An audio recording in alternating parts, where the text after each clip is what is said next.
Est-ce que nous sommes en train de faire face à la fin de l'utilisation des bombes planantes par les forces russes sur le champ de bataille en Ukraine?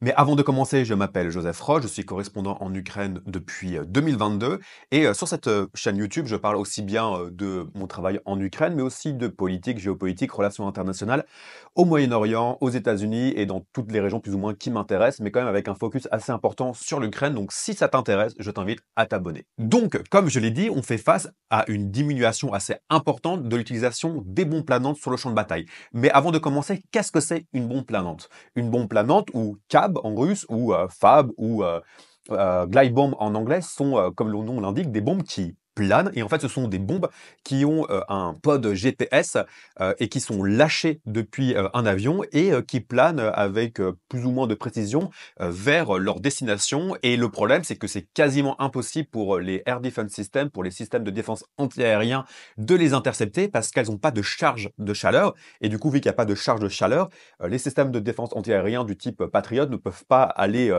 les intercepter. Et de toute manière, étant donné que on estime plus ou moins que les bombes planantes sont larguées entre 7 à 8 par jour sur le champ de bataille, il serait de toute manière impossible pour les systèmes de défense antiaérien de les attraper. Mais ce sont du coup des bombes qui sont très efficaces et qui permettent de casser la défense ukrainienne.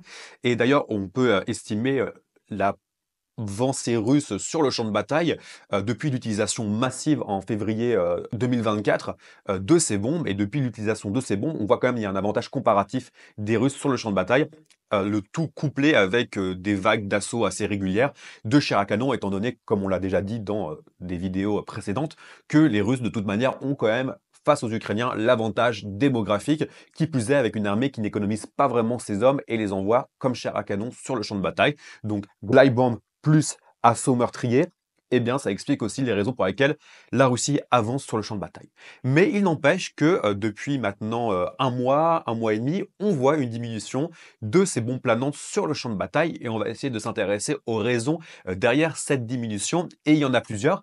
Et il est important, et je pense que c'est vraiment essentiel, de ne pas trop se réjouir de la fin de l'utilisation de ces bombes planantes parce que, comme on va le voir, c'est beaucoup plus circonstanciel qu'autre chose et qu'on risque à un moment ou à un autre de les voir revenir de manière assez massive dans la guerre en Ukraine contre les positions ukrainiennes. Mais avant de sauter à la conclusion, posons-nous les questions. Pourquoi on voit une diminution de ces bombes planantes? Alors la première raison, elle est tout simplement liée à l'autorisation donnée par les Américains par Joe Biden d'utiliser les ATACMS, qui sont alors pas des missiles de longue portée, ce sont des missiles de portée assez importante, 300 km maximum, mais c'est pas ce qu'on peut appeler des missiles de longue portée. J'ai vu souvent cette erreur dans les médias, sur les réseaux sociaux. Ce sont pas des missiles de longue portée, mais ce sont des missiles qui ont une portée de 300 km.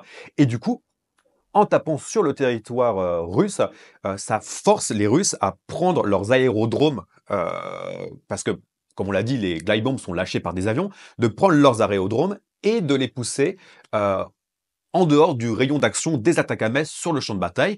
Et de manière mathématique, les avions sont plus loin, donc ils doivent voler plus, donc il y a moins de missions, et par conséquent, moins d'utilisation de bombes planantes. Et du coup, on pourrait se dire, voilà, le problème des bombes planantes est réglé.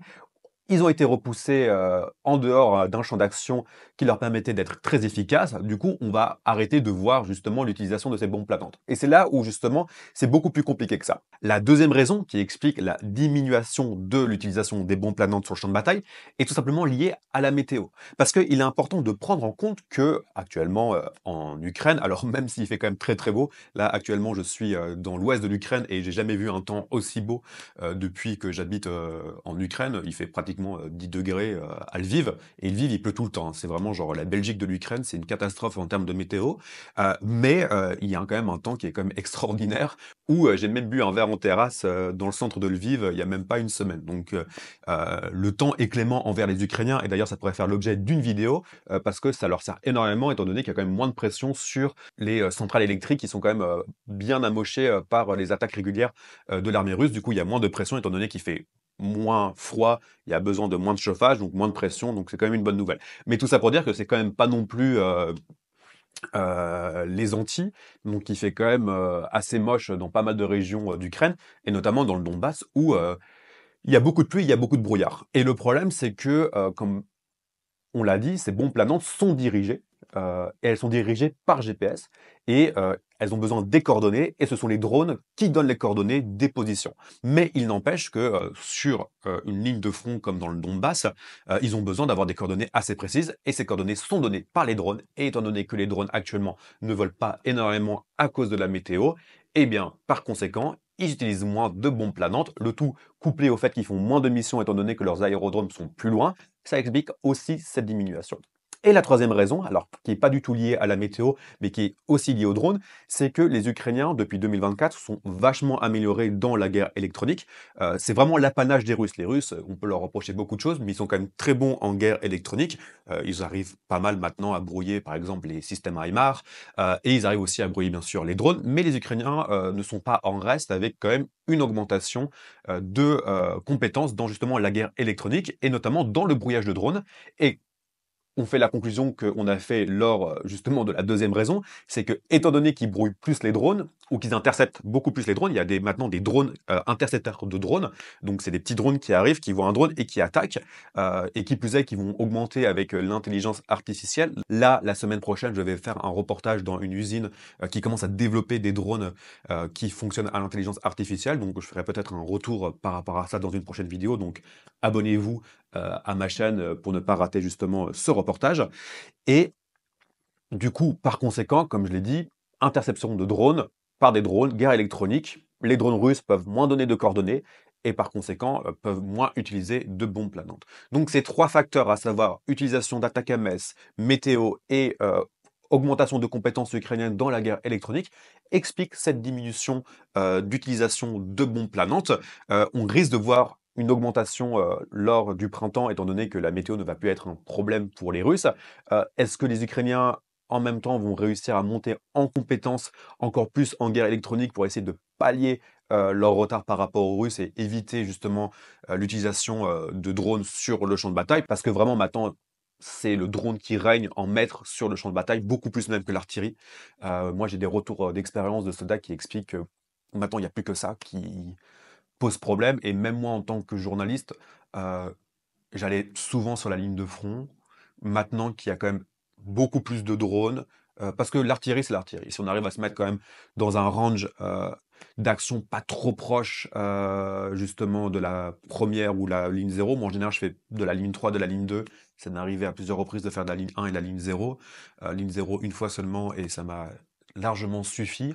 Mais maintenant, il paraît qu'il y a vraiment des essaims de drones de partout, même en ligne 3, donc c'est une vraie question qui se pose.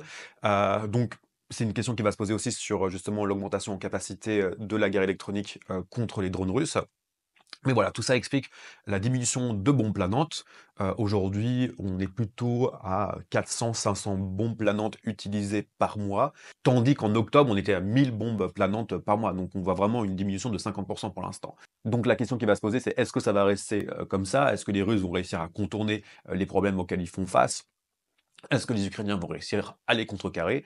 Ça, on ne peut pas avoir de réponse pour l'instant, mais pour l'instant, c'est positif pour l'armée ukrainienne qui, mine de rien, grâce à ses compétences, grâce à la météo et grâce à ses alliés, a réussi à pallier un énorme problème auquel elle faisait face depuis maintenant février 2024, à savoir l'utilisation massive des bombes planantes qui permettaient aux Russes de casser les défenses ukrainiennes et d'avancer dans le Donbass. J'espère que cette vidéo vous a plu. Si elle vous a plu, je vous invite à mettre des likes, à vous abonner, mettre des commentaires et on se retrouve bientôt pour une prochaine vidéo.